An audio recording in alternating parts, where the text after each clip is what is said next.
ಎಲ್ಲ ಕರ್ನಾಟಕ ಜನತೆಗೆ ಈ ನಿಮ್ಮ ಅಭಿಷೇಕ್ ಮಾಡುವ ನಮಸ್ಕಾರಗಳು. ಇವತ್ತಿನ ವಿಡಿಯೋಲಿ ನಾವು ಕಕ್ಲಮ್ಮ ದೇವಿ ಟೆಂಪಲ್ ಆದಮೇಲೆ ನೆಕ್ಸ್ಟ್ ಯಾವ ಟೆಂಪಲ್ಗೆ ವಿಸಿಟ್ ಮಾಡಿದ್ವಿ, ಆ ಟೆಂಪಲ್ ಹಿಸ್ಟ್ರಿ ಏನು, ಆ ಟೆಂಪಲ್ ಯಾವಾಗಿಂದ ಇದೆ ಅನ್ನೋದನ್ನ ತೋರಿಸ್ಕೊಡ್ತಾ ಇದ್ದೀನಿ. ನೆಕ್ಸ್ಟ್ ನಾವು ವಿಸಿಟ್ ಮಾಡಿದ್ದೆ ಊರಿನ ಗ್ರಾಮ ದೇವತೆ ಟೆಂಪಲ್ಲು, ಅಂದರೆ ಕಾಟೇರಮ್ಮ ಟೆಂಪಲ್ಲು. ಇದು ಕಾಲಕ್ಕೂ ಊರಿನಲ್ಲಿ ಬೆಳೆ ಮತ್ತು ಜನಗಳಿಗೆ ಯಾವುದೇ ರೀತಿಯ ಕಷ್ಟ ಇಲ್ಲದೆ ಕಾಪಾಡ್ಕೊಂಬಂದಿರುವ ದೇವಿ ಊರಿನ ಗ್ರಾಮ ದೇವತೆ. ಆ ಟೆಂಪಲ್ಗೆ ನಾವು ವಿಸಿಟ್ ಮಾಡ್ತೀವಿ.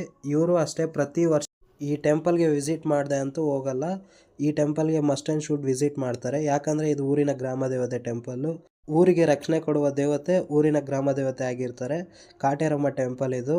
ಇವಾಗೂ ಅಷ್ಟೇ ಇಲ್ಲಿ ತುಂಬ ಪವಾಡ ಎಲ್ಲ ನಡೀತಾ ಇರುತ್ತೆ. ಈ ರೋಡಲ್ಲಿ ನೈಟ್ ಹೊತ್ತಾಗಿರ್ಬೋದು, ಯಾರು ಈ ರೋಡಲ್ಲಿ ಅಷ್ಟು ಓಡಾಡಲ್ಲ. ಯಾಕಂದರೆ ದೇವರು ಸಂಚಾರ ಮಾಡ್ತಾ ಇರ್ತಾರೆ ಅನ್ನೋದು ಒಂದು ನಂಬಿಕೆ. ಜಾಸ್ತಿ ಜನಗೆ ಇದು ಅನುಭವ ಆಗಿದೆ.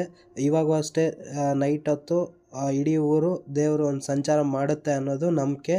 ಇಲ್ಲಿರೋದು ಬಂದುಬಿಟ್ಟು ಹಾವಿನ ಹುತ್ತ ಇದೆ, ನೀವು ನೋಡ್ಬೋದು, ವ್ಯೂವಲ್ಲಿ ತೋರಿಸ್ಕೊಡ್ತೀನಿ. ಅದಾದಮೇಲೆ ಇಲ್ಲಿರೋ ದೇವಿ ಬಂದುಬಿಟ್ಟು ಕಾಟೇರಮ್ಮ ದೇವಿ ಅಥವಾ ನಾಗದೇವತೆ ಅಂತ ಕೂಡ ಕರೀತಾರೆ. ಇಲ್ಲಿ ಒಂದು ಹಾವಿನ ಹುತ್ತ ಇದೆ. ಈ ಹಾವಿನ ಹುತ್ತದೊಳಗಡೆ ಒಂದು ಕಾಳಿಂಗ ಸರ್ಪ ಇದೆ ಅನ್ನೋದು ಊರಿನವರ ನಂಬಿಕೆ. ಅನೇಕ ಜನರಿಗೆ ಈ ಕಾಳಿಂಗ ಸರ್ಪ ಕಾಣಿಸ್ಕೊಂಡಿದೆ. ಇದು ದೈವ ಸರ್ಪ. ಇದು ಇವಾಗವರೆಗೂ ಯಾವುದೇ ರೀತಿಯ ತೊಂದರೆ ಯಾರಿಗೂ ಕೊಟ್ಟಿಲ್ಲ. ಇಲ್ಲಿ ನೀವು ಹೋಗಿ ಹುತ್ತನ ಸುತ್ತಾಕಿದ್ರೆ ಕೂಡ ಏನು ಯಾರಿಗೂ ಜನಗಳು ಕಾಣಿಸ್ಕೊಂಡಿಲ್ಲ. ಕೆಲವೊಬ್ಬರಿಗೆ ಸಂಚಾರ ಮಾಡ್ತಾರೆ ಟೈಮಲ್ಲಿ ಈ ರೋಡಲ್ಲಿ ಆಗಿರ್ಬೋದು ಕಾಣಿಸ್ಕೊಂಡಿದೆ ಅನ್ನೋದು ನಂಬಿಕೆ. ಇದಾಗಿತ್ತು ಇವತ್ತಿನ video. Please follow and share. Thank you for watching.